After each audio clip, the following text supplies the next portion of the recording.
Everyone's been talking about the rise of AI. You may be feeling a little anxious about your job security as a software engineer. On top of what was already pretty stressful, staying up to date with the new programming languages, frameworks, and version control systems popping up every day, it can be pretty overwhelming. So if you're a software engineer trying to secure your job against the rise of AI, asking yourself what skills you should be learning as a software engineer to future-proof your career, I have an answer for you. And the answer might surprise you. It really doesn't matter what technology you know. The best language to learn to future-proof your career is whatever is easiest to learn for you. So if someone is telling you you need to learn Python or JavaScript for whatever reason, they are, in my opinion, full of baloney because no one can really tell the future.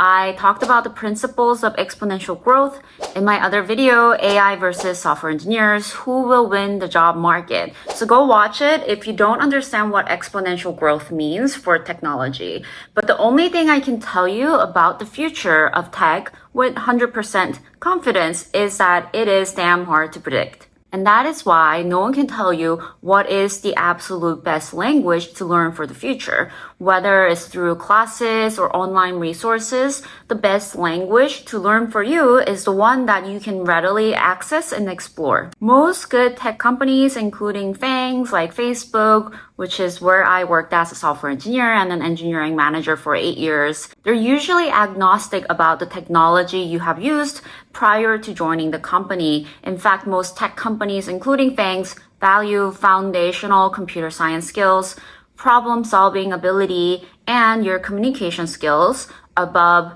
familiarity with any particular technology or language. And the reason behind that is that technology keeps evolving and companies may require you to work on a new project that uses a different language or a framework than what you're used to. So it's important to have a strong foundation in programming fundamentals that can be applied to any technology or framework used at any company environment. So for example, let's say you're currently working on a React project, but you're now applying for a company that uses Angular. Well, as an interviewer, by the way, I used to do 3 to 5 interviews every week as an engineering manager at Facebook. So you can do the math on how many interviews I must have done. And my expectation as a hiring manager is that if you're familiar with React, your knowledge of web development should translate relatively quickly over to any other framework or technology that my company may be using. That's why most design or coding questions for interviews are language independent. As an interviewer, I always let the interviewee choose the language they're most comfortable with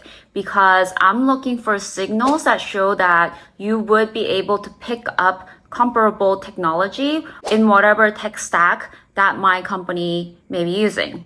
In a FANG company, you'll be working on complex problems. And as an interviewer, I'll be looking for candidates who can think critically, problem solve new questions efficiently, and explain why you did the things that you did. And it's a common misconception that engineers fail coding interviews because they can't solve the problem at hand, but more often than not, it's because they struggle to articulate their thought process. So strong communication skills are just as important as technical ability in the workplace and during interviews. So if you want to future-proof your software engineering career, you won't be able to pick the language that you can be tied to for the rest of your career. There's probably no such language. And this has always been the case for tech. It's just amplified with the rise of AI. And as a side note, I find it fascinating that the internet is flooded with YouTube videos suggesting top 5 technologies or languages to learn in year whatever. But let's be honest, the idea of ranking specific technologies for a year is misleading and useless. And given the pace of innovation and disruptive breakthroughs, what might be hot today could be overshadowed by a completely different technology tomorrow. So take those with a grain of salt. Top tech companies invent or adopt new languages and frameworks all the time. So that's why big tech companies put you through boot camp or training program that could last several weeks or several months even. Whether you're a junior or senior engineer, it doesn't matter. You all go through the same onboarding process and training process. And this is because no matter what your experience is, you still need to familiarize yourself with the code base that are specific to that company. So you'll need to learn their development process, their tools and techniques, and how to effectively communicate and collaborate with your new colleagues. These large companies have figured it out. So anyone they hire go through the training programs and at the end come out up to speed and ready to go so you can make meaningful contributions